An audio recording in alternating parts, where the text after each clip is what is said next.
Comencemos definiendo el ciclo de marcha.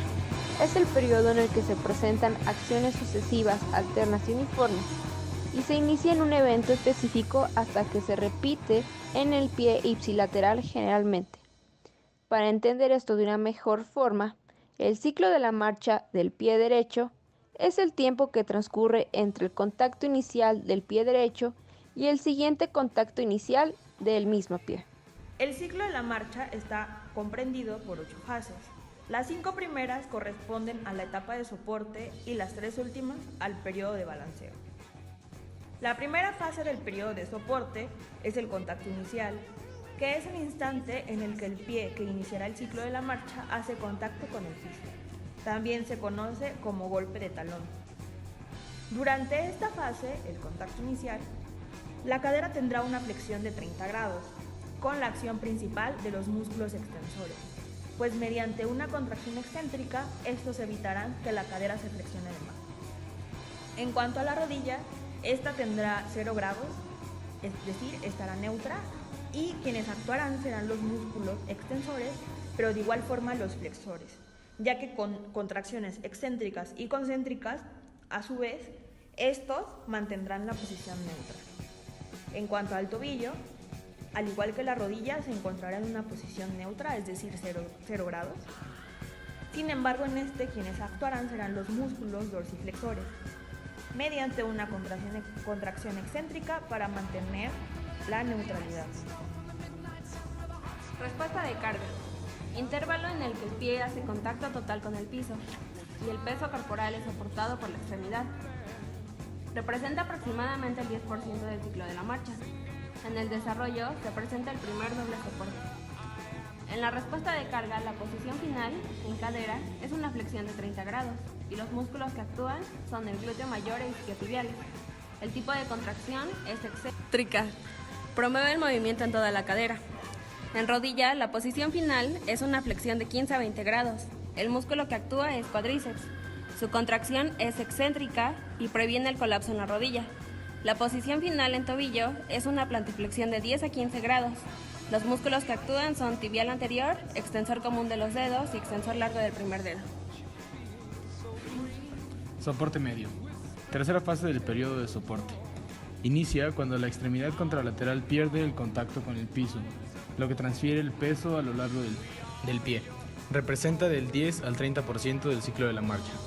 La cadera comienza en una flexión de 10 grados con una acción muscular de los músculos extensores, principalmente el glúteo mayor, pero termina sin ninguna función muscular debido a un control pasivo ejercido por el vector. La rodilla se encuentra en una flexión de 5 grados con una acción muscular principal del cuádriceps con una contracción excéntrica al inicio, pero que se va perdiendo a lo largo de la fase. El tobillo se encuentra en una dorsiflexión de 5 a 8 grados con una acción muscular de los músculos plantiflexores con una contracción excéntrica que van a prevenir el colapso durante el efecto de la mecedora del tobillo. Soporte terminal. Representa la cuarta fase del periodo de soporte. Una vez el peso corporal se encuentra alineado con la cabeza de los metatarsianos, el talón se levanta para desplazar el peso hacia los dedos y transferir la carga del pie contralateral, el cual entra en contacto con el piso. Este intervalo se conoce como soporte terminal. Dura del 30 al 50% del ciclo de la marcha. La cadera se encuentra en extensión 10 grados. La acción muscular está dada por los flexores de cadera, psoas mayor, ilíaco y tensor de la fascia lata, con una contracción de tipo excéntrica para el control del torque extensor. La rodilla está neutra, por lo que no hay actividad muscular y la estabilidad de la articulación se da de forma pasiva. El tobillo está en dorsiflexión de 10 a 12 grados. La acción muscular está dada por los plantiflexores gemelos y sóleo, con una contracción de tipo concéntrica para el control del avance de la tibia hacia adelante para producir la elevación del talón. Rebalanceo. Fase de transición entre el periodo de soporte y el periodo de balanceo. Inicia cuando el pie contralateral entra en contacto con el piso y termina cuando el pie del mismo lado despega los dedos del piso. El peso corporal es transferido de una extremidad a la otra y comprende del 50 al 60% del periodo de soporte y 12% del ciclo total. En el prebalanceo, la cadera permanece neutra con la acción principal de los flexores de cadera mediante una contracción de tipo concéntrica. La rodilla permanece en una flexión de 30 a 40 grados con la acción principal del músculo cuádriceps mediante una contracción de tipo excéntrica que termina siendo un tipo de contracción pasiva al final del movimiento.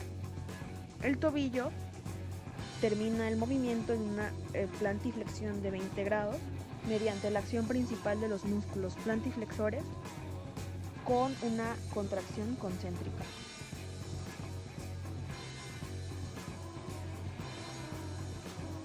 Periodo de balanceo.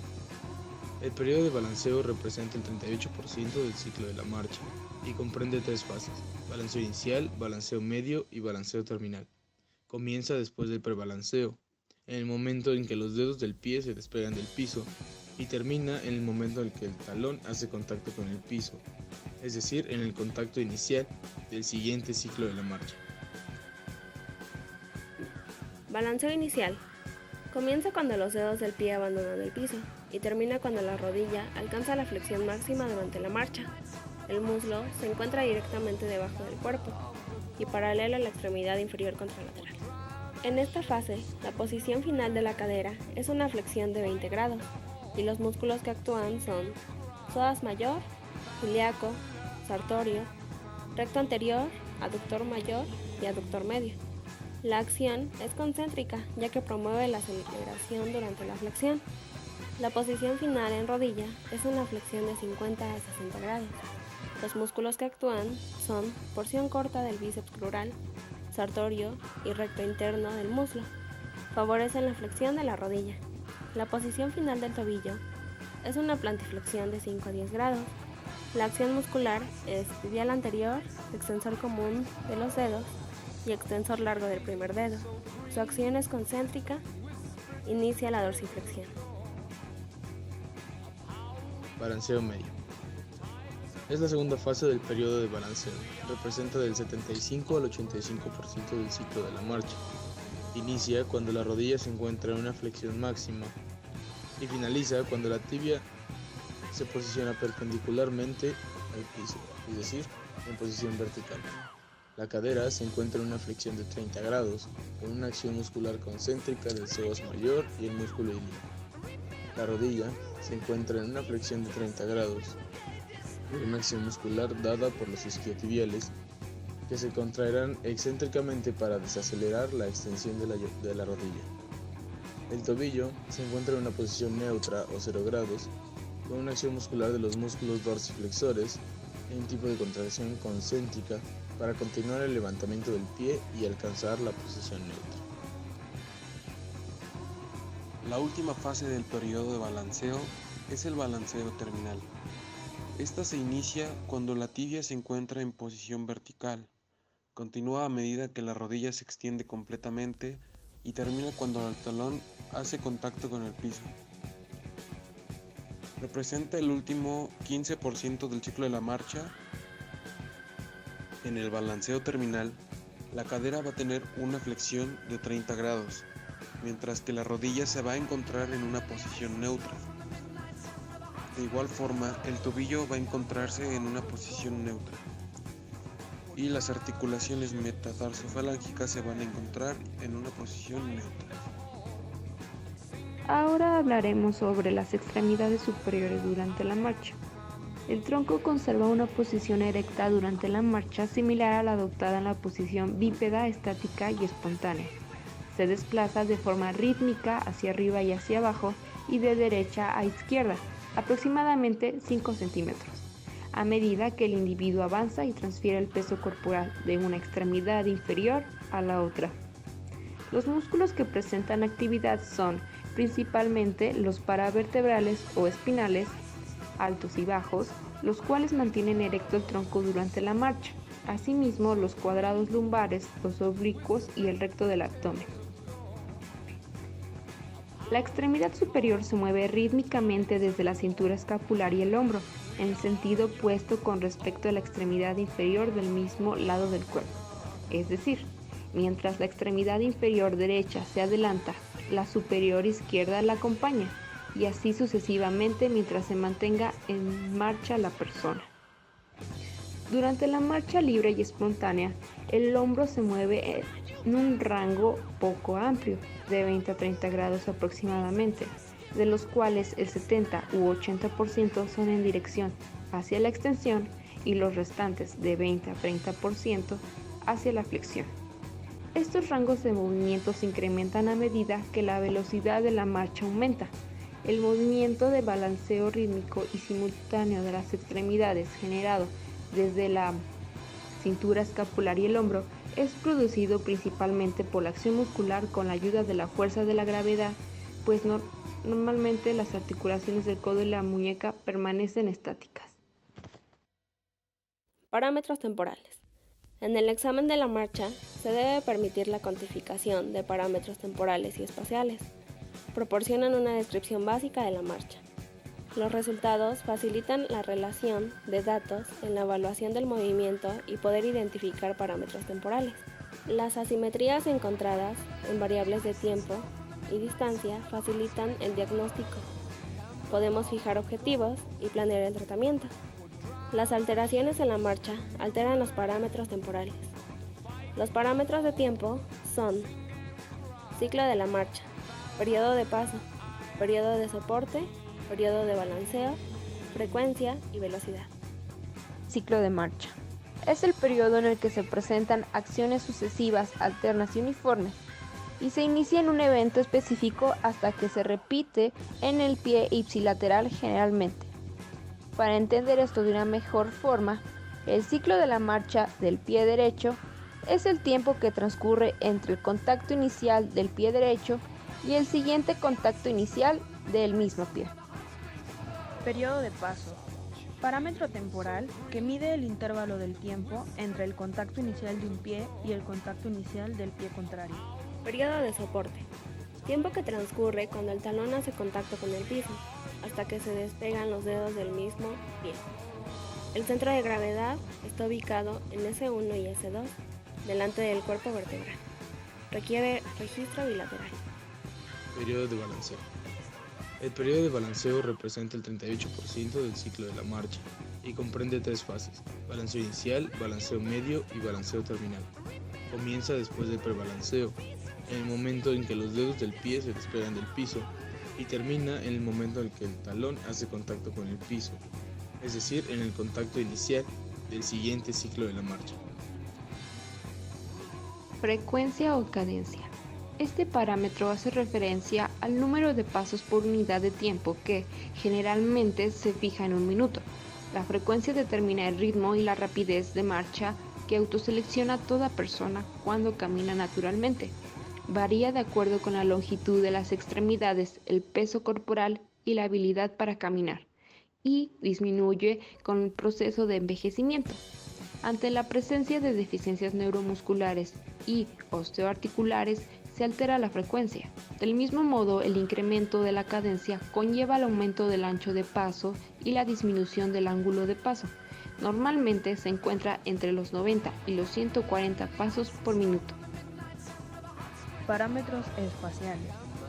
Parámetros que se cuantifican en el examen de la marcha. Como su nombre lo indica, miden el espacio en el que se desarrolla el ciclo de la marcha y generalmente esta medición se hace en centímetros o en metros, es decir, mide la distancia.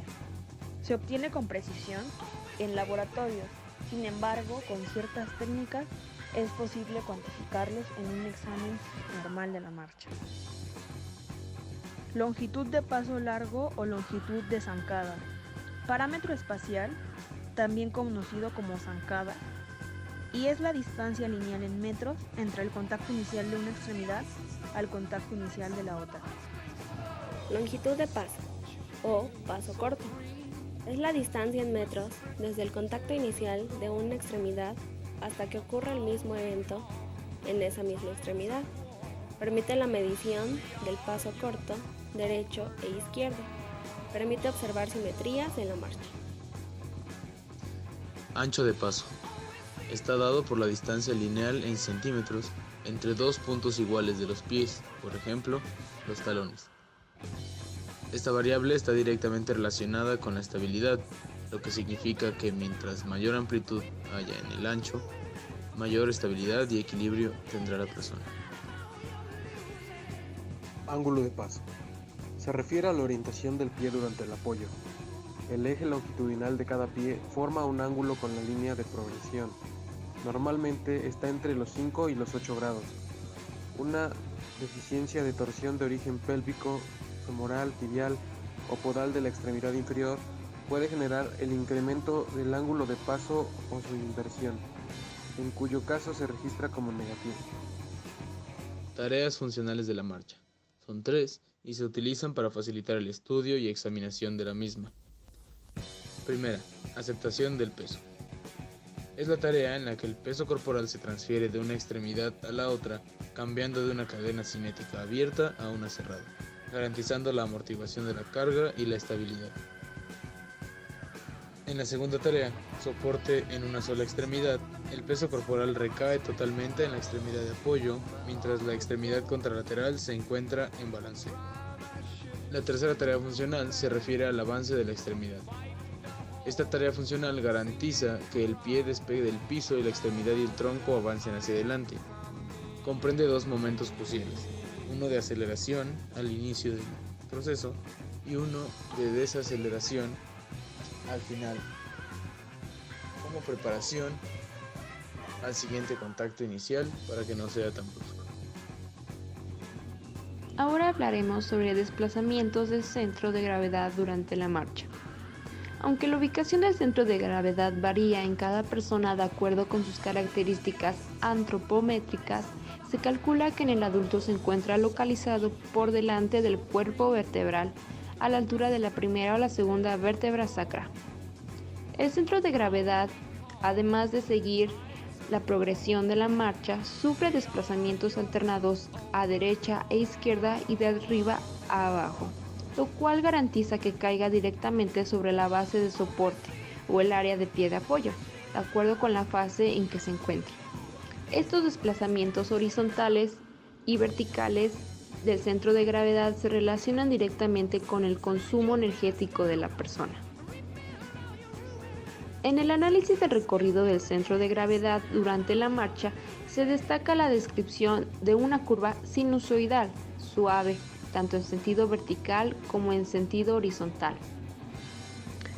Los desplazamientos que sufre la pelvis como anillo óseo durante la rotación son un total de 8 grados, 4 hacia adelante y 4 hacia atrás.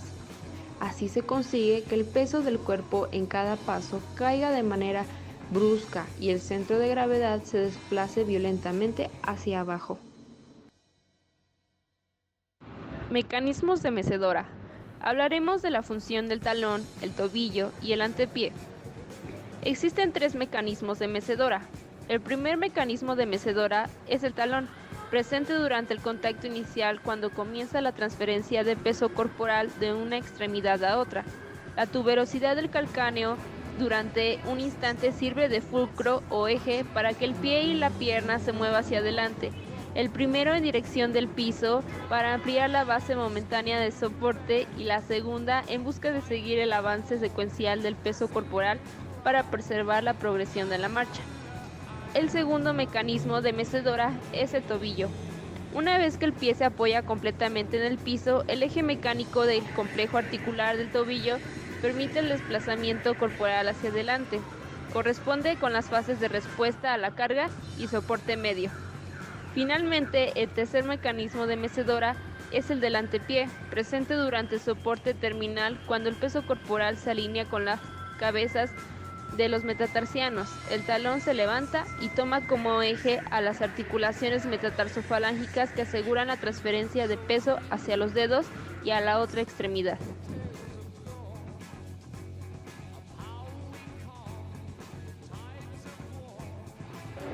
La gimnasia es una actividad física destinada al fortalecimiento y mantenimiento de una buena forma física del cuerpo a través de un conjunto de ejercicios establecidos. Algunas modalidades de gimnasia se practican como deporte de competición en el que se ejecutan secuencias reglamentadas de ejercicios que requieren equilibrio, fuerza, flexibilidad, agilidad, resistencia y control. La gimnasia es una destreza motriz de tipo cerrada, ya que son las que se realizan en entornos y situaciones controladas. El ejecutante, en este caso, no tiene que tomar decisión alguna y por tanto el resultado depende solo de él. Dentro de los criterios cinemáticos, la gimnasia es una destreza de tipo acíclica, ya que se caracteriza por tratarse de destrezas en las que existe un principio y un final en la ejecución, aunque pueden repetirse varias veces en una situación deportiva. Longitud de paso corto. La longitud de paso corto en el gimnasta es de 36 centímetros, debido a que en su disciplina requieren un mayor control en cuanto a los pasos. Esto también se debe a la superficie y el área con la que cuentan para hacer sus rutinas, mientras que en el paciente, quien no es gimnasta, su longitud es de 51.8 centímetros, porque él no requiere controlar la distancia de sus pasos. La longitud de zancada en el gimnasta fue de 82 centímetros, mientras que nuestro compañero fue de 98 centímetros. Esto puede ser debido a la altura de este último.